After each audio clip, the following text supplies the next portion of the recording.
Hi, this is Piyali Munshi. I hope you guys are watching our serial Ganga and liking it. If you guys have any kind of suggestion, if you want to say something about our serial, so please go to the comment section and give your valuable comments.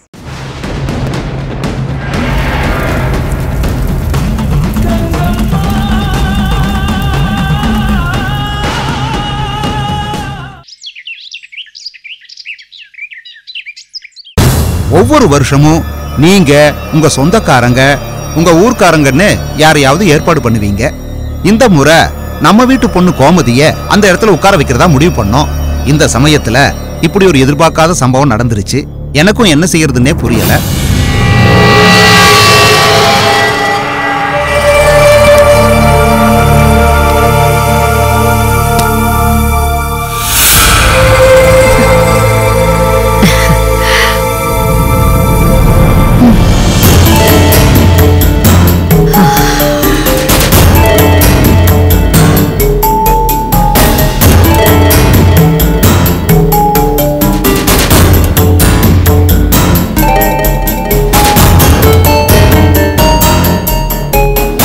சாமி, அம்மா, இந்த பூஜைய எப்ப தொடங்குறோம்? வர்ற புதன்கிழமை காலையில துவங்கணுமா? அந்த பூஜைக்கான எல்லா காரியங்களையும் ஆரம்பிச்சிருங்க. அந்த பூஜை எந்த ஐதீகத்தையும் மீறாம, எங்க முன்னோர்கள் செய்த வழிமுறையிலிருந்து மாறாம, கன்னி தெய்வத்தை வச்சு தொடங்கி திருமணத்தோட முடியும். நீங்க எந்த தயக்கமும் இல்லாம வேலையை ஆரம்பிங்க. ருத்ரம்மா, கேக்குறேன்னு தப்பா நினைக்காதீங்க. நாள் ரொம்ப குறைவா இருக்கு. அதுக்குள்ள நீங்க கன்னி தெய்வத்துக்குள்ள ஏற்பாடு பண்ண முடியுமா? நிச்சயமா சாமி. செய்ய முடியாதத வாக்கு கொடுக்கறது இந்த ருத்ரம்மாவுக்கு வழக்கம் கிடையாது. ஒரு வாக்கு கொடுத்துட்டா அத உயிரை கொடுத்தும் நிறைவேற்றுவா இந்த ருத்ரம்மா. இந்த வீட்ல நடக்கிற பூஜைக்கு நீங்க கேக்குற எல்லாமே கிடைக்கும். நீங்க அதுக்கான வேலையை ஆரம்பிங்க. இது இந்த ருத்ரம்மாவோட உத்தரவு. சரிங்கம்மா, அப்படியே செஞ்சிடறம்மா. நான் வர்றேம்மா.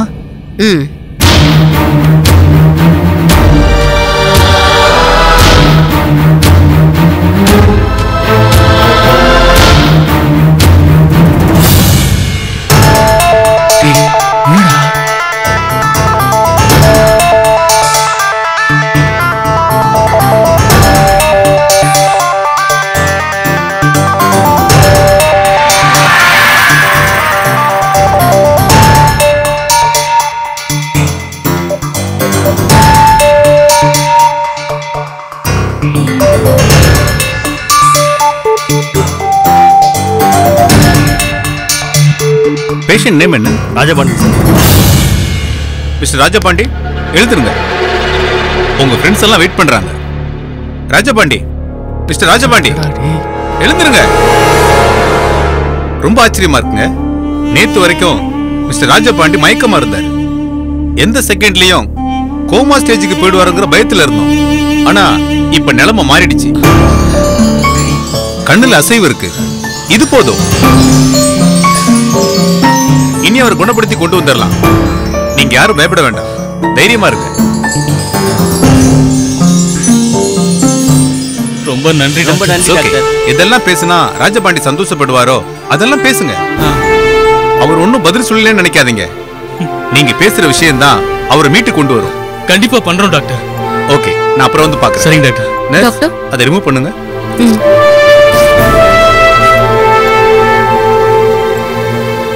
வரேன்.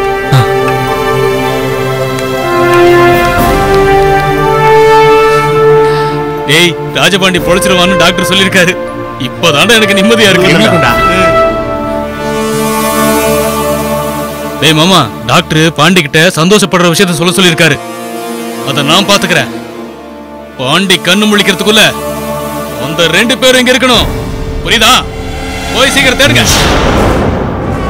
அப்புறம் இன்னொரு முக்கியமான விஷயம், கோமதி குணா பத்தி எந்த தகவலும் இல்ல. நம்ம ஆளுகளை விட்டு தேட சொல்லு. அவங்களையும் கூட்டிட்டு வாங்க. அப்பதான் பாண்டி முழுசா குணமாவான். போங்க. சரிடா.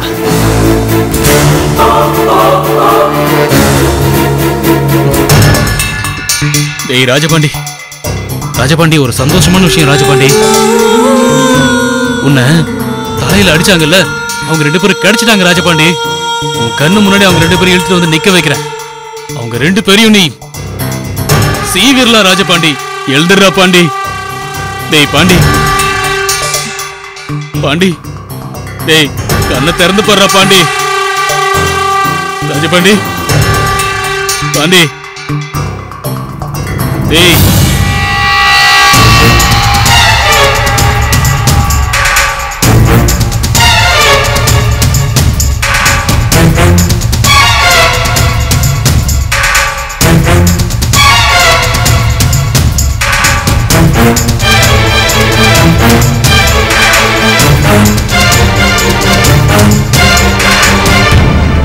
ராஜபாண்டி கிட்ட இருந்து போன் வந்துச்சா?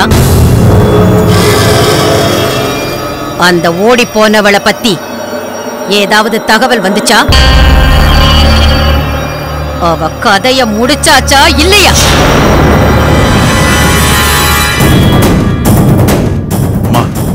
நான் பேசிக்கிட்டு தான் இருக்கேன். தம்பி வேற நீங்க சொன்ன உத்தரவை நிறைவேற்றாம அவன் நான் வீட்டுக்கு வர மாட்டேன், அம்மா கிட்ட பேச மாட்டேன்னு சொல்லியிருக்கான். எல்லாரும் தேடிக்கிட்டாம இருக்கோம். சீக்கிரமா நல்ல பதில் கிடைச்சிடும். அவ கிடைச்சிட்டா போல இருக்கு. ராஜபாண்டியோட போன்னு தான் நினைக்கிறேன். எடுத்து என்னன்னு கேளு. லண்டன்ல இருந்து புவனேஸ்வரி சித்திமா.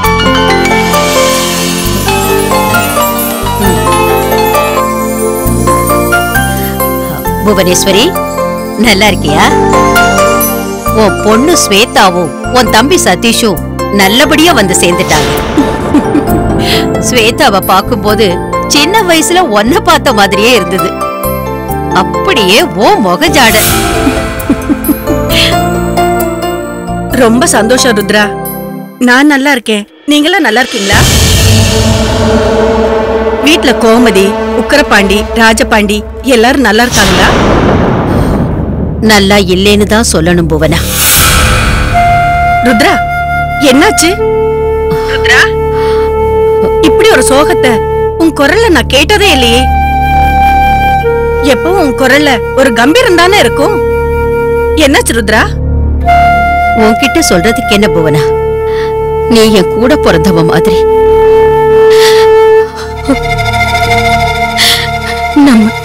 நம்ம கோமதி வீட்டை விட்டு ஓடி போயிட்டா.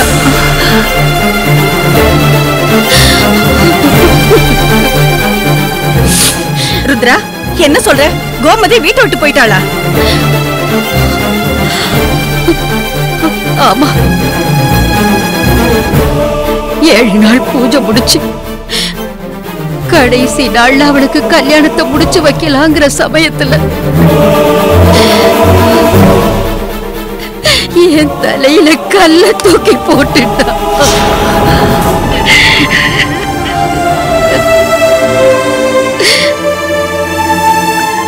எங்கயோ இருக்கிற என்னாலேயே இந்த அதிர்ச்சியை தாங்க முடியலையே.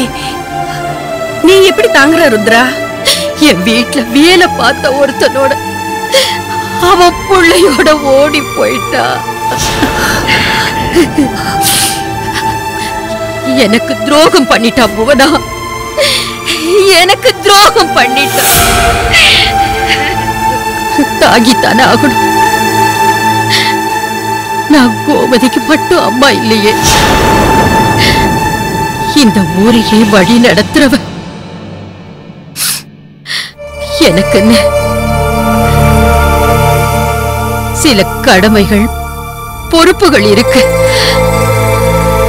அதனால நான் தாங்கித்தானே ஆகணும். என்ன ருத்ரா, என்ன செய்யணும்? உன் வருத்தத்தை சரிப்படுத்த நான் என்ன வேணாலும் செய்வேன். ஓடி போன என் பொண்ணு கோமதி திரும்ப இந்த வீட்டுக்குள்ள வர போறதில்லை. அவளுக்காக நான் நடத்த போற எந்த நல்ல நிகழ்ச்சியையும் நான் நிறுத்த போறதும் இல்லை. ஏற்கனவே முடிவு பண்ண மாதிரி என் வீட்டுல நடக்கிற 7 நாள் பூஜை கண்டிப்பா நடக்கும். அதுல ஒரு கன்னி பொண்ண உட்கார வைக்கணும். என் மகளுக்கு பதிலா ஓ மக ஸ்வேதாவை அதுல உட்கார வைக்க போறேன். 7 நாள் முடிவுல என் பொண்ணுக்கு கல்யாணம் முடிவு பண்ணி வச்சிருந்த அதே முகூர்த்தத்துல ஓ மகளுக்கும் உன் தம்பி சதீஷுக்கும் கல்யாணம் பண்ணி வைக்கிறதுன்னு முடிவு பண்ணியிருக்கேன். அதுக்கு நீ சம்மதிக்கணும் புவனா. ஏன் சம்மதத்தை எதுக்கு கேக்குற? உன் வீட்டுல எனக்கு கல்யாணம் நடந்த அதே இடத்துல என் மகளுக்கும் என் தம்பிக்கும் கல்யாணம்னா என்னால அதை நம்பவே முடியல. அந்த பூஜையில கலந்துகிட்டா அவங்க கல்யாண வாழ்க்கை நல்லா இருக்கும் நம்பிதான் அவங்கள நான் அனுப்பி வச்சேன். அவங்களுக்கு கல்யாண இடமா மாறும்னு நான் நினைக்கவே இல்லை. கோமதி போனது வருத்தமா இருந்தாலும் ஸ்வேதாவோட தாயா எனக்கு இங்க ரொம்ப சந்தோஷமா இருக்கு ருத்ரா. சரி புவனா, நீ சீக்கிரமா லண்டன்ல இருந்து கிளம்பி வா. நான் ஸ்வேதா கிட்டையும் சதீஷ் கிட்டையும் கல்யாண விஷயத்தை பத்தி பேசிடுறேன். நீ வந்ததும் கல்யாணத்தை ஜாம் ஜாம்னு நடத்திடலாம்.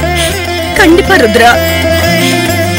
அடுத்த பிளைட் எப்ப இருக்கும் உடனே டிக்கெட் புக் பண்ணிடுறேன். ஸ்வேதாவையும் சதீஷையும் கூப்பிடவா? இல்ல, அவங்க வந்து சேர்ந்துட்டாங்களான்னு தெரிஞ்சுக்கதான் போன் பண்ணேன். இந்த சந்தோஷத்தை என் அம்மா அப்பா கிட்ட சொல்லணும். நான் உங்ககிட்ட அப்புறமா பேசுறேன். தேங்க்ஸ் ருத்ரா. சரி.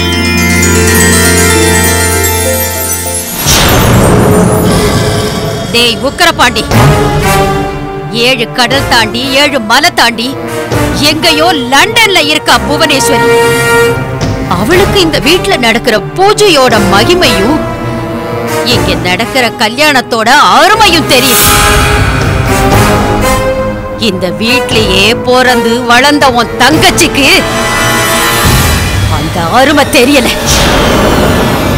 உக்கரபாண்டி, இன்னும் அவ உயிரோட இருக்கிறது எனக்கு அவமானமா இருக்குடா. சீக்கிரமா அவ கதைய முடிச்சிட்டேன்னு வந்து எனக்கு பதில் சொல்லு.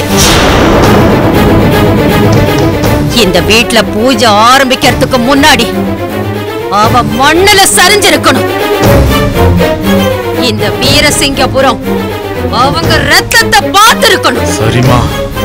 அப்பதான் என்னால ஒரு கௌரவத்தோட அந்த பூஜையில இருக்க முடியும். இன்னும் வேணும்னா ஆளுங்களை அனுப்பு. எவ்வளவு செலவு பண்ணணுமோ சொல்லு. என் சொத்தெல்லாம் அழிஞ்சாலும் பரவாயில்ல, எனக்கு அவங்க கதை முடியும். போறமா, இப்பவே போறமா, அவன் கதையை முடிக்கிறமா.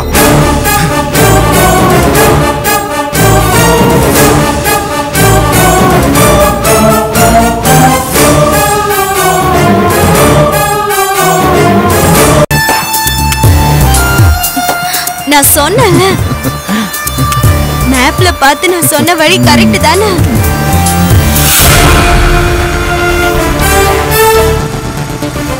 ஏண்டா மாப்ள, இந்த ஊரையே சல்லடை போட்டு தேடியாச்சு. தீனா சொன்ன மாதிரி அவர் சொன்ன அடையாளம் உள்ள ஜோடிங்களையே காணுமேடா. எங்க போய் தொலைஞ்சிருப்பாங்க? இல்ல மாப்ள, பக்கத்துல போய் தேடி பார்க்கலாமா? கடைசியா நம்ம ஊர் வரைக்கும் வந்திருக்காங்க. நம்ம ஆளுங்க பின்னாடியே துரத்திட்டு போயிருந்திருக்காங்க. ஜஸ்ட் மிஸ் ஆகி எங்கேயோ எஸ்கேப் ஆயிட்டாங்கடா. இவ்வளவு பெரிய வீரசிங்கபுரத்துல நம்மள மீறி எங்கேயும் போறதுக்கு சான்ஸே கிடையாது. அவங்க என்னமோ இந்த ஊருக்குள்ளதான் சுத்திட்டு இருப்பாங்கன்னு என் உள் மனசு சொல்லுதுடா. அதனால நம்ம ஊருக்குள்ளே தேடி பாக்குறதா நல்லது. ஏன்னா வெளியூருக்கு வேற டீம் போயிருக்கு, தெரியுதா? நம்ம இவங்களை புடிச்சு கொடுத்துட்டு ராஜபாண்டி கிட்ட நம்மளோட நட்பை ஸ்ட்ராங் ஆக்கிப்போம். புரியுதா? பண்ணணும் மாப்ள. கண்டிப்பாடா. நல்லா தேடு. அந்த பக்கம் பாரு, இந்த பக்கம் பாரு. நம்மள மீறி எங்கேயும் போக முடியாதுடா. மாட்டேன். இப்பயாவது ருத்ராக்கா கால் பண்ணி வீடு எங்க இருக்குன்னு கேட்கலாமா? போன் போன் போன் அதை விட்டா உனக்கு வேற வழியே தெரியாதா? அங்க ஒருத்தர் வராரு, அவர்கிட்ட வழியை கேட்போம். அண்ணா ஒரு நிமிஷம் வண்டி நிறுத்துங்க. அண்ணா அண்ணா சொல்லுமா.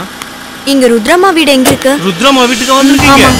நேரா போய் வலதுபுறம் திரும்பினீங்கன்னா ஒரு பெரிய தோப்பு வீடு வருமா, அதுதான் ருத்ரம்மா வீடு. ஓகேண்ணா.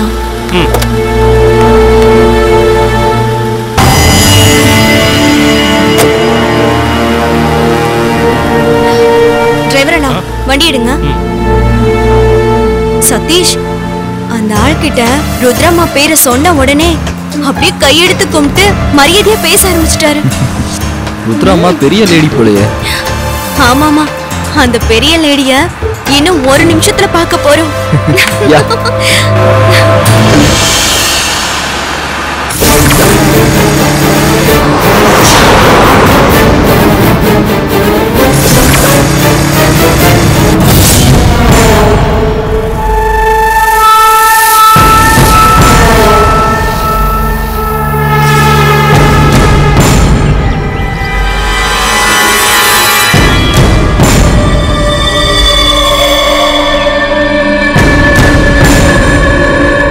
சிவா,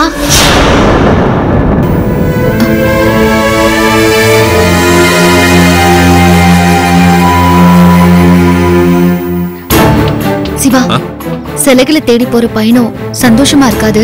நிறைய சிக்கல் இருக்கும், நிறைய ஆபத்தை சந்திக்க வேண்டியிருக்கும்னு மடாதிபதி சொல்லி இருந்தாரு. ஆனா இந்த மாதிரி ஆபத்து வரும்னு நான் நினைச்சு பார்க்கவே இல்ல. கடைசியில போயும் ஒரு கொலைகார கும்பல் கிட்ட மாட்டி தவிச்சுக்கிட்டு இருக்கோம்.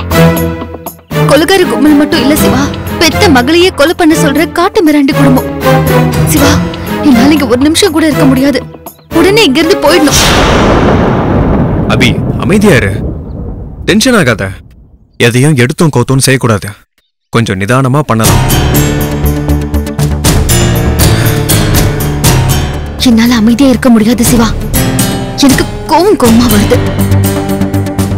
எங்க ஊருக்கு கொடுத்த வாக்க காப்பாத்தணும். 48 நாளுக்குள்ள சிலைகளை கண்டுபிடிச்சு கிருஷ்ண உயிரை காப்பாத்தணும்னு பல லட்சியம் எனக்கு இருக்கு. அது எதுக்கும் வழி இல்லாம யார் இப்ப நம்மள கண்டுபிடிப்பாங்களோ, யார் நம்மள கொலை பண்ணுவாங்களோன்னு பயந்து ரூம் கொள்ளையே அடைஞ்சு கிடக்குறோமே. எனக்கு மூச்சு முட்டுது சிவா. இந்த இடத்தை விட்டு வெளியில போனாதான் எனக்கு நிம்மதி சிவா. நீங்களும் நானும் நேரா போய் அவங்க கிட்ட உண்மையை சொல்லுவோம். அவங்க என்ன தண்டனை கொடுக்கறாங்களோ அதை வாங்கிக்கிட்டு முதல்ல இங்க இருந்து கிளம்பிடுவோம். என்னால இங்க இருக்க முடியாது சிவா. அவங்க நமக்கு மரண தண்டனை கொடுப்பாங்க, பரவாயில்லையா? பெத்த பொண்ணையே வெட்டி கொள்ள சொல்றாங்க. அவங்க மகனை அடிச்சு நம்ம கோமா ஸ்டேஜ்ல போட்டிருக்கோம்னா நம்மள சும்மா விடுவாங்களா?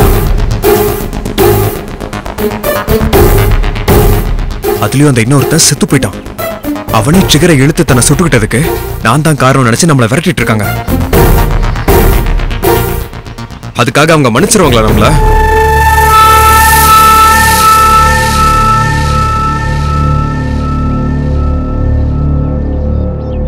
அவங்க நம்மள சும்மா விடுவாங்கங்கிற பேச்சுக்கே இடம் இல்ல.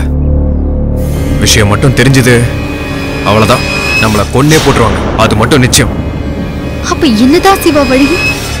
இப்படி ஆள் பேர் தெரியாதவங்க கிட்ட சாகிறது தான் நம்ம தலையெழுத்து. நம்ம கனவு, வாழ்க்கை, லட்சியம் எல்லாம் இதோடு முடிஞ்சு போயிடணுமா? இவ்வளவுதான் வாழ்க்கையா? இதுதான் நம்ம கடைசி நாளா?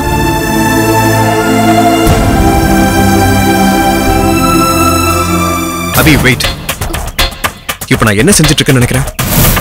தப்பிக்கிறதுக்கான வாய்ப்பு இருக்கான்னு பாத்துட்டு இருக்கேன். இப்போ வீட்டுல யாரும் இருக்கிற மாதிரி தெரியல. இதுதான் சரியான நேரம் நினைக்கிறேன். வா போலாம். இது முன்னாடியே சொல்லிருக்கலாம்ல சிவா. நான் ஒரு இடியட். நீங்க சும்மா பொறுப்பு இல்லாம இருக்கீங்களேன்னு நினைச்சு நான் ரொம்ப கோவப்பட்டுட்டேன். வெரி குட் சிவா, வாங்க போலாம். வாங்க சிவா. அபி, சீக்கிரம் சீக்கிரம்.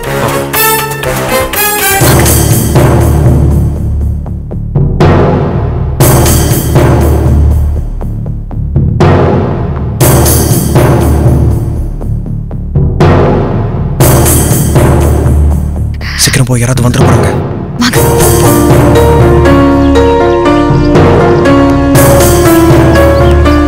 சிவா, சீக்கிரம் வாங்க. என்னாச்சு? பரவாயில்ல. பாட்டி உங்களை ரூம்ல தானே ரெஸ்ட் எடுக்க சொன்னாங்க. எங்க போறீங்க? அது ஒண்ணுமில்ல, ரூம்ல இருக்கிறது போர் அடிக்குதுல்ல, உடம்புக்கு நல்லது இல்லல்ல, அதான் அப்படியே வாக்கிங் போலாம்னு. அதுக்கு எதுக்கு பேக்? பேக்ல இன்டெலிஜென்ட் பாய். அது நடக்கிறது காலுக்கு எக்ஸர்சைஸ், பேக் கைக்கு எக்ஸர்சைஸ். அதான் எடுத்துட்டு வந்தேன். ஓஹோ, லண்டன்ல அப்படிதான் பண்ணுவாங்களா? ஆமா. யார்கிட்ட கதை விடுறீங்க? நான் யார் தெரியுமா? ஒரு சாமி, 2 சாமி, 3 சாமி, 4 சாமி, 5 சாமி, 6 சாமி, ஐபிஎஸ்.